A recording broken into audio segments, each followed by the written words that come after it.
Hey, thank you for letting me get you this message so late. I know that it will probably interrupt the flow of your lessons, but I just really have to get this message out to all of you teachers. It's been a great weekend, and I got an email on Friday that I missed that I was supposed to send out to all teachers, and the leaders in town got the same letter or whatever. So they're aware, and they're going to be reaching out to you with more details. But in short, and this is tough for me to say, I hadn't even told my kids because I've been so nervous about it. Because of the 2020-21 school year, where there was so much online seminary work, and there were so many students who just were not very successful, the Church Board of Education is asking that we extend seminary into June and July.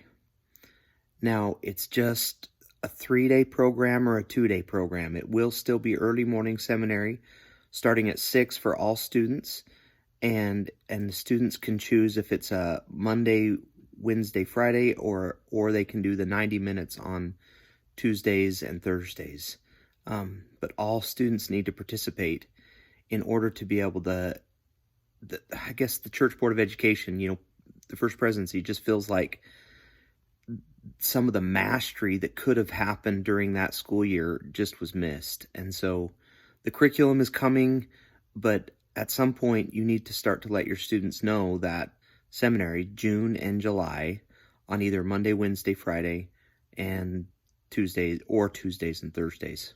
So I know that's going to be tough for them to hear, but we've just got to kind of roll with the punches, okay?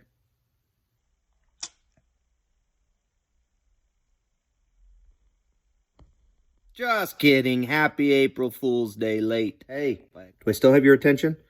Oh, good. Just so you're aware, some of you are still in shock from that June and July thing. It was just a joke. It's all right. Seminary is going to end in June or in May or somewhere soon. You're going to be all right. Now that I have your attention, I just want you to be able to make sure that in the next couple chapters of Exodus that you don't miss some really important details. So you and your teachers are going to be reviewing some things that are incredible if you see them in the way that perhaps Jesus wants you to see them. For example, the story of the waters of Mara. The word Mara means bitter in the next couple chapters of Exodus. And they arrive there and they're thirsty. In fact, the chapter looks like they're dying of thirst. And Moses is commanded to put a tree in the water. How is it that might symbolize the Savior's ministry? That something is bitter and a tree is put in the water and it becomes sweet and able for them to drink. When you get to, for example, when they're thirsty once more, and God commands Moses to strike a rock, and from the rock comes flowing water.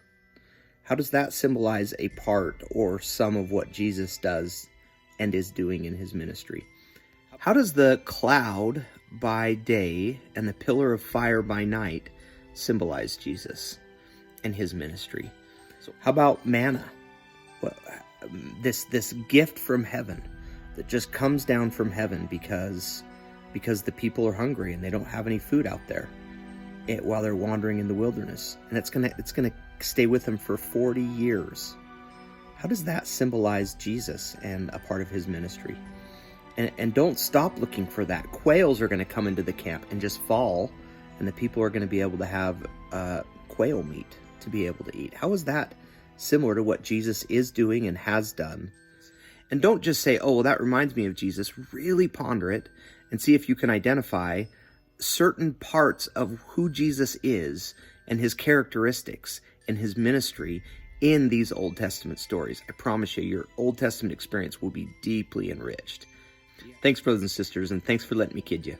We'll see you around. If you're going to FSY this summer, Sister Jepson and I will be at one of the sessions. So we're looking forward to seeing you there.